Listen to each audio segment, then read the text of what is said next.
today's watch review, we're taking a look at the San Martin SN009-G, which is a homage, replica, copy, whatever you want to call it, of the Grand Seiko SBGH 289G.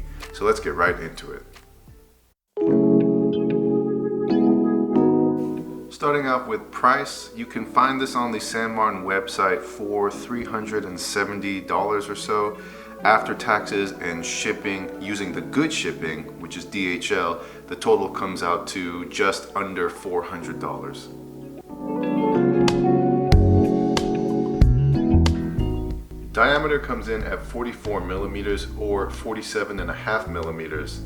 The thickness is 13 millimeters. Lug to lug is 50.6 millimeters. Lug width is 22 millimeters. And for reference, the original Grand Seiko comes in a little bit larger with a 51 millimeter lug to lug and 14.7 millimeter thickness. This watch comes in at 192 grams or 6.8 ounces after I've adjusted the bracelet. So I did remove one set of links. So out the box, it is going to be just slightly heavier.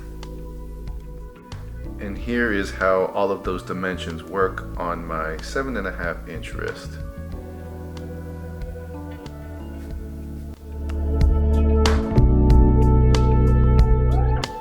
There are two versions of this watch that you can get. I opted for the more budget-friendly PT5000 version.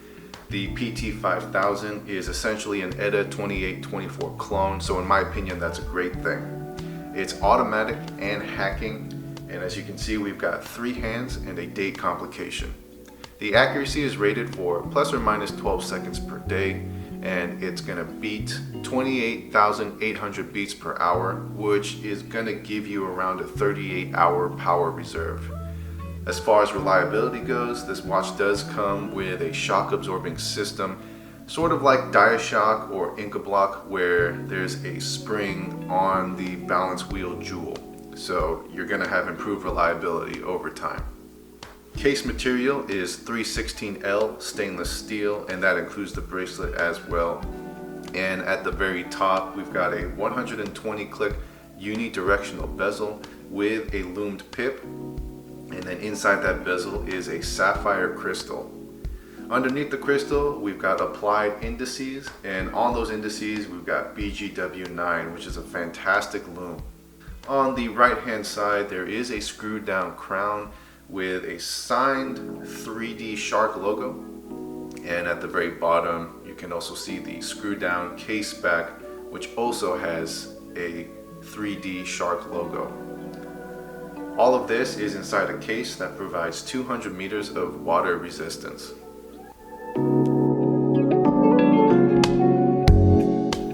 If you've ever experienced Homage watches from China, then it's not a surprise that the lume on this watch is fantastic.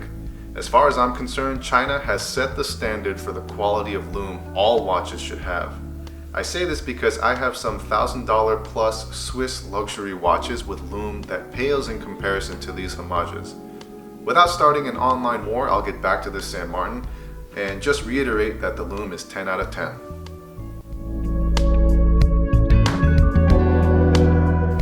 The plain matte black dial is clean and versatile. It will fit in with a variety of different styles due to its simplicity, and honestly, you can't really ever go wrong with black.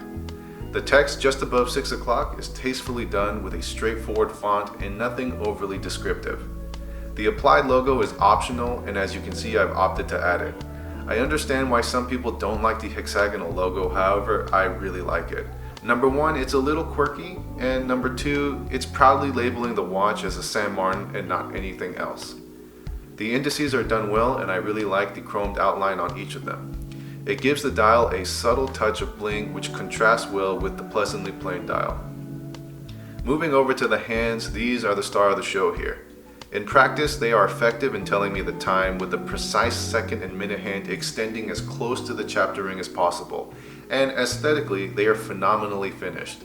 I don't think I've ever owned a watch with brushed steel hands, but I can tell you that it looks amazing. Considering that the case shares the same finishing, it creates the appearance that the entire watch, from the hands to the case, were carved out of the same block of steel, and it gives it a wonderfully professional look.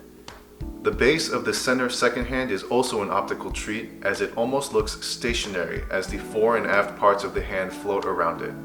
Very well done overall, and I only have good things to say about it. We've got a scalloped edge on the bezel here with just enough sharpness where it'll hook into your fingertips easily, giving you that excellent traction for grip. Operation is smooth and easy, but almost to a fault, as I've noticed that the bezel will move if you brush it up against something accidentally. Does that matter to me? No, but it's definitely something that needs to be addressed. On a more positive note, the backplay is slim to none. Once you click the bezel over to the next minute, it feels solidly locked into place if you pull it back in the other direction. The bezel insert is ceramic, which I believe is a good thing and a popular choice due to its scratch resistance. It's got a nice glossy surface which makes it look even cleaner in the light. I do think San Martin missed an excellent opportunity to put lume on the minute markers, but even still, it's a great bezel for the adventurous desk diver.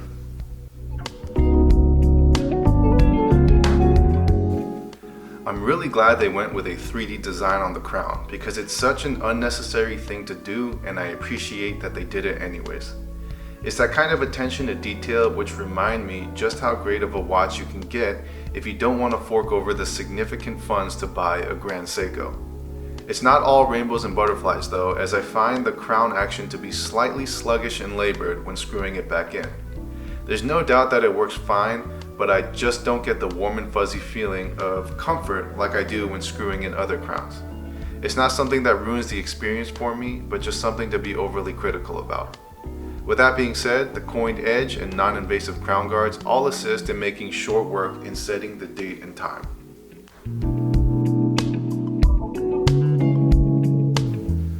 I've experienced many bracelets in my life, probably enough to consider myself knowledgeable on the matter, and I can honestly say that this bracelet is about as good as you're gonna get anywhere. I'm not talking about as a Homage bracelet, as a budget-friendly bracelet, as a good-for-the-money bracelet, etc., etc. I am saying, on record, that you would be hard-pressed to find a better quality bracelet from any watch brand. Starting with the clasp, it's a dual-button locking deployant clasp with these really cool locking lugs that snap the clasp into place. The fact that the fold-over clasp was milled in such a way for this locking system is fantastic. There is no safety tab, but honestly, if the clasp is good, then a safety tab is not required, and in this case, the clasp is very good. Also, the convenience of being able to open and close the clasp with a quick push of the buttons far outweigh the small amount of safety a tab would provide. The polished logo on the other side is also done well, and even if you don't like the logo design, there's no denying that it is presented very handsomely. Normally you think something like this would appear cheap, but in this case it only adds to the overall presentation. The rest of the bracelet speaks for itself, and it really does smack you in the face with its quality. The smooth brushed strokes of the links complemented by hints of mirror polish is prestige level and something you would expect from a custom handmade timepiece. The links are connected via the pin and collar system, however, do not despair as the collars are large enough to handle easily, making adjustment a breeze. There's also the micro adjust for the perfect fit, which you're gonna need as you'll want to wear this bracelet all day, every day.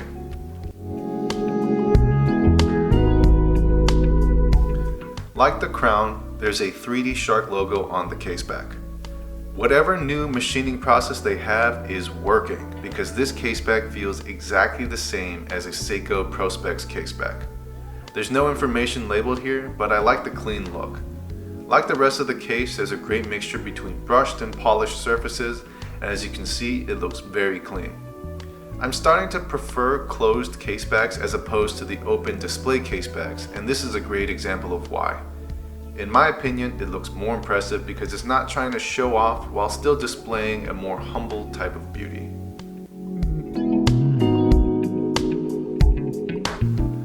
For those of you experienced in the Homage community, you know for the most part, Homages are pretty good, but there's also a reasonable expectation that you're not going to get the original. In this case, the finishing is next level. Usually you're used to some areas on a Homage that are a little bit rough, a little bit underpolished, and in needing of a touch-up here and there.